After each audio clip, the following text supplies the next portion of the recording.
képp koo xam ne bëgg nañoo topp bu abonné ci chaîne bi rek di Mbacke Kadior TV luñ dugaliti dana ko am en exclusivité.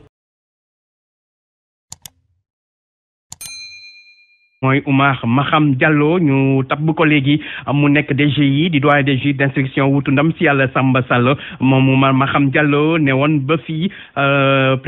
chambre ca Ziguinchor mu nekkoon kon ca cour d'appel bu Ziguinchor foofa ca Ziguinchor nag nit ñi liñ jàpp ci moom moo di ne Oumar Maham Diallo nekk nit ko xam te ne ku woyof la te ku jàpp njàmburam la Lamine Ba.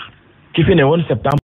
léegi président de la chambre d'accusation de la cour d'appel bu Ziguinchor la ñu tàbb démb mu nekk doyen des juges d'instruction ginnaaw bu ñu bu baax a baax jàpp nañu nag ay compétences yi mën a tax fonction yu bees yooyu nga xam nag dénk nañ ko mu mën ko yóbbu na mu waree moom mi nga xam nag moo ngi bokk ci promotion ENAM cycle A bu 1999 Oumar Maham Diallo nag nee nañu ko yaatu la mu nekk ku tey waaye am ay qualité yu bari bari nga xam ne tax na ba liggéeykat yi nga xam ne moom la bokk liggéey bi daanaka jàmm dong la ñu sekk moom nag ñi ko jege xam nañ ne kuy làkk ay làkk yu bari la li ko weesu nee nañu dafa wàccee boppam ndaxte li nga gis ko mu jël ay taxi ci jamono ji nga xam ne am na oto yu gën a bakkane yi nga xam ne yor na ko yi wuteeg li nga xam ne dañuy faral di ko nemmeeku ci transport public yi moom mi nga xam ne nekkoon nag juge bu tribunal régional bu Dakar ak président chambre d'accusation bu cour d'appel bu Dakar ba 2016 nee nañu ko mën a boole la li nga xam ne nag moo di sàmm ak xam ak doomu aadama yi ak li nga xam ne liggéey bi laaj na ko mu jëm ci wàllu jub ak lépp li nga xam ne méngoo na ak li ko liggéeyam sant dossiers yi nga xam ne dafay faral di yegg ci tablam ñi nga xam ne bokk nañu ak moom liggéey nee nañu dafay faral di ko gaaw a lijjanti mu faral nag di ko teg ci kaw yoon loolu kenn ci nga xam ne moom la bokk liggéey moo ñu ko dénk te ci suba moom nag taay moyen la xaw a xees tuuti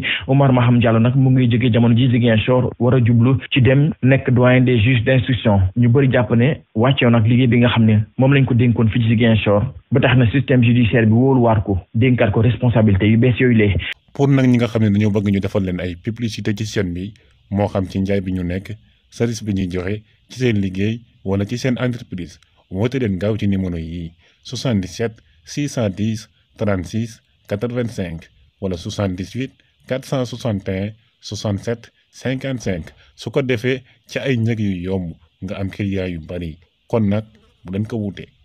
asalaamaaleykum mbokk yi yéen ñi nga xam ne yéen a baaxoo ànd ak chaîne bii di Mbacke Kadior TV à partir d'aujourd'hui gën nañ koo yaatal ci YouTube bi képp koo xam ne bëgg nañoo topp bu abonné ci chaîne bi rek di Mbacke Kadior TV luñ dugaliti dana ko am en exclusivité jërë ngeen jëf.